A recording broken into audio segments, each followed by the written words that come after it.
Alors les amis, nouvelle vidéo, on va revenir sur l'actualité du Barça.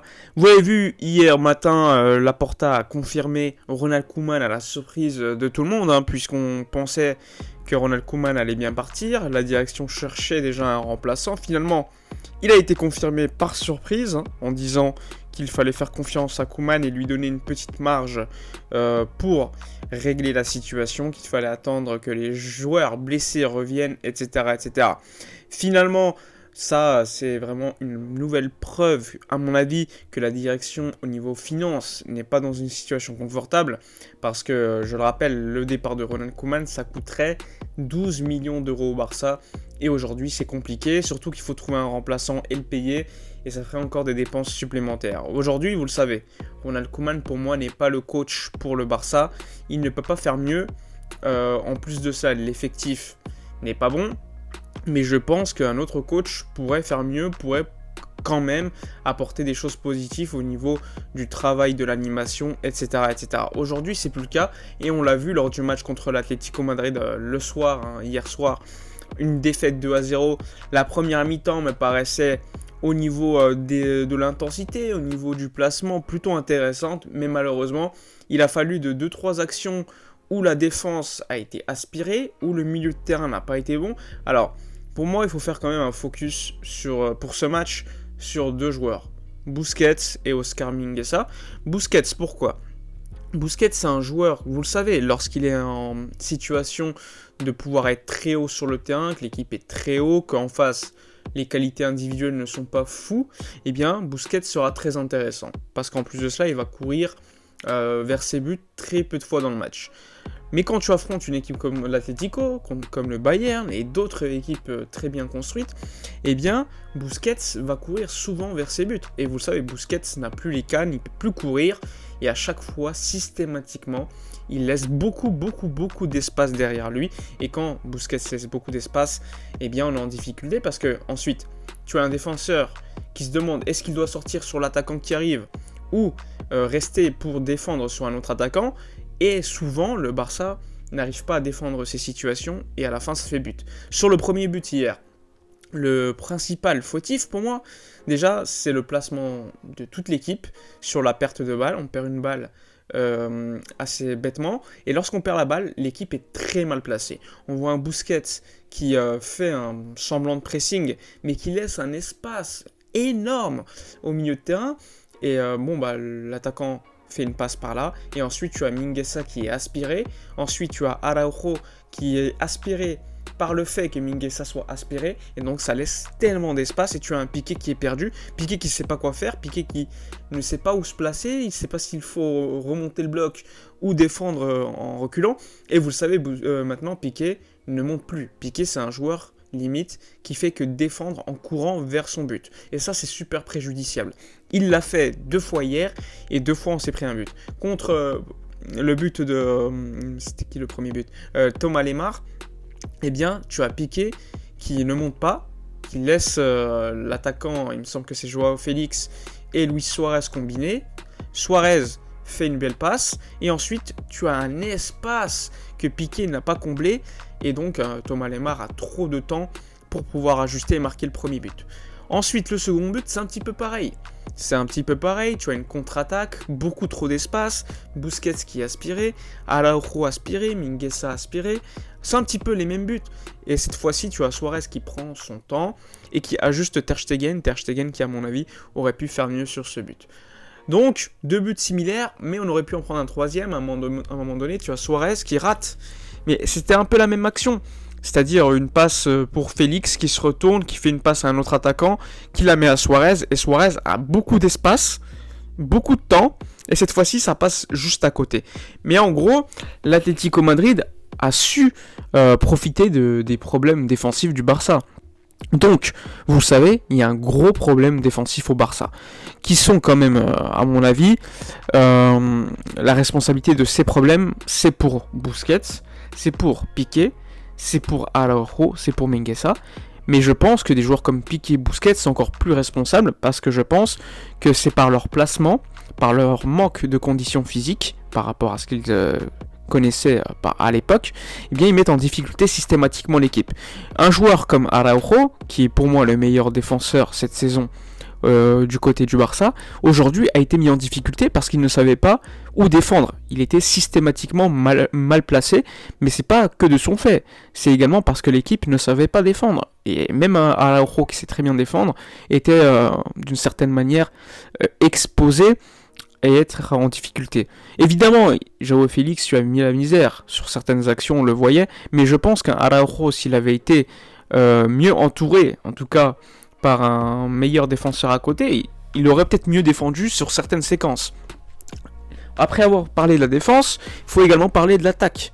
L'attaque qui a été inexistante. Pour moi, le 11 hier, je vous le dis, c'était le moins pire au niveau de l'effectif. Parce que c'était aussi le 11 qui ressemblait beaucoup à celui de Levante. Sauf qu'en face, c'est l'Atlético, c'est une équipe beaucoup plus forte. Et franchement, au niveau du banc, qu'est-ce que tu veux faire de plus ? Pour moi, il y a un manque criant de travail au niveau de l'animation. C'est toujours pareil, toujours des longues balles sur les attaquants, sur Memphis. Memphis a un bon jeu en pivot, mais c'est pas non plus un joueur qui peut garder le ballon, qui peut se retourner, qui peut tout le temps dribbler. Memphis, c'est un joueur qui est plutôt pas mal, qui est plutôt bon, mais c'est pas Superman, c'est pas Messi, c'est pas le mec qui va te faire la différence systématiquement. Et en plus de ça, il était pas entouré d'attaquants, il y avait que des milieux de terrain. Tu avais Coutinho et Gavi. Gavi qui a fait, selon moi, un bon match. Coutinho n'a pas été si dégueulasse que ça, selon moi. Il aurait pu faire mieux sur certaines séquences. À un moment donné, il y a une passe de Gavi, il tire sur Oblak. Mais globalement, je ne l'ai pas trouvé si dégueu. Pour moi, c'était peut-être le meilleur match de Coutinho depuis son retour. Gavi, je l'ai trouvé excellent parce que c'est un joueur qui se bat sur chaque ballon, qui presse pas mal. Et en plus de ça, il a quand même une certaine qualité pour ressortir les ballons. Nico Gonzalez a été d'une certaine manière la victime hier, parce que c'est lui qui sort à la mi-temps. Selon Ronald Koeman, il est responsable sur le premier but de l'Atlético. C'est vrai, Nico a sa responsabilité sur ce but, mais je pense pas que ça soit le responsable. C'est un responsable, mais c'est pas le responsable. Pour moi, le principal responsable, c'est le pressing effectué par Busquets, qui laisse beaucoup d'espace, et évidemment le placement des joueurs à la perte de balle, qui n'a aucun sens. Donc pour revenir à Nico Gonzalez, il s'est fait critiquer ensuite par Ronald Koeman en conférence de presse. Je pense pas que ça soit adéquat, je préfère que ça se règle en privé, parce que mettre en avant une erreur d'un jeune de 18 ans, franchement, c'est pas à la hauteur de Ronald Koeman. Il faut plutôt régler cela de manière privée, entre quatre murs. Donc Nico Gonzalez qui est sorti à la mi-temps alors qu'il faisait selon moi un match pas si dégueu que cela, alors que Busquets est resté. Ça, j'ai pas compris. Un Frenkie de Jong qui, à chaque séquence, montre qu'il a quand même une qualité au-dessus des autres. Mais le problème avec Frenkie de Jong, c'est que au début du match, il joue quasiment ailier droit. Ensuite, il joue numéro 6. Ensuite, il joue numéro 8. Ensuite, quasiment en défense centrale. Il y a trop de rôles donnés à Frenkie de Jong, différents dans un même match. C'est pas possible. Il faudrait installer une bonne fois pour toutes Frenkie à un poste et arrêter de le bouger. Ok, c'est bien de pouvoir profiter de sa possibilité de pouvoir jouer à plusieurs postes, mais pour moi ça le dessert plus qu'autre chose, et ça dessert à l'équipe. Il faut des automatismes aujourd'hui. Et je pense qu'avec l'effectif qu'on a aujourd'hui, pour moi, titulariser un Busquets, ça n'a plus de sens. Pour moi, titulariser un Piqué, ça n'a plus de sens. Vous allez me dire, oui, mais sur le banc, il n'y a pas mieux. Et c'est pas loin d'être vrai. Mais je pense toujours que faire jouer un Nico Gonzalez en 6 avec, je sais pas, Pedri et De Jong en numéro 8, ça serait toujours mieux que Busquets au niveau des espaces laissés à chaque transition. Pour moi, c'est pas normal que le Barça, à chaque transition, souffre, et ça date pas d'aujourd'hui. Il faut revenir quand même à des matchs contre la Roma, contre le Bayern, contre l'Atlético, enfin il y a tellement de matchs aujourd'hui, même Benfica. C'est tellement similaire à chaque fois.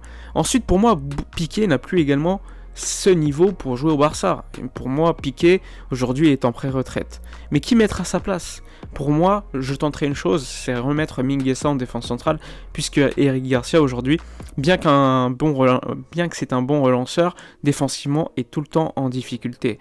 Donc pour moi, Mingueza, Araujo en défense centrale, même si évidemment ça reste très jeune, je dis pas que ça va nous garantir d'être plus solide, etc. Mais je pense que ce sera à tester, je pense que ce serait une défense intéressante.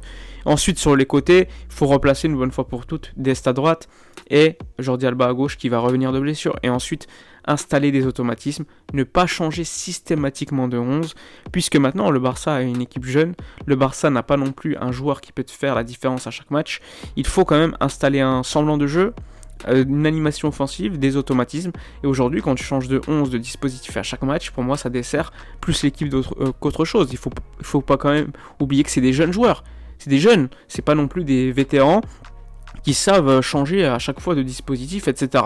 Donc pour moi, il faudrait installer un dispositif une bonne fois pour toutes, installer des joueurs à des profils dont on a besoin, c'est-à-dire Ansu Fati, Memphis, attendre le retour d'un joueur comme Dembélé, il faudra les mettre sur les côtés pour faire la différence en 1 contre 1, et une bonne fois pour toutes, être efficace devant les cages, parce qu'aujourd'hui, c'est un manque criant. Hier, on a fait deux tirs cadrés, contre Benfica, on n'en fait aucun, contre le Bayern, on n'en fait aucun. Donc, une bonne fois pour toutes, il faudra profiter des retours des joueurs absents pour enfin créer, être dominant dans le jeu, avoir quand même cette capacité de faire peur à l'adversaire sur les côtés. Pour moi, c'est très important parce que hier, on passait que sur le côté gauche, c'était assez ridicule d'ailleurs. Mingueza était seul à droite, Mingueza qui ne montait même pas en plus assez souvent, donc il y avait un véritable déséquilibre. L'Atlético, de toute façon, on n'avait qu'à coulisser vers le côté droit, c'est-à-dire le côté gauche du Barça, pour bien défendre. Il n'y avait pas beaucoup de mètres à faire pour les défenseurs, donc ça pour moi c'était un vrai problème côté Barça. Enfin bref, j'espère que la vidéo vous aura plu, n'oubliez pas de liker, commenter, partager. Moi je vous dis à la prochaine et d'ici là comme d'habitude, portez-vous bien.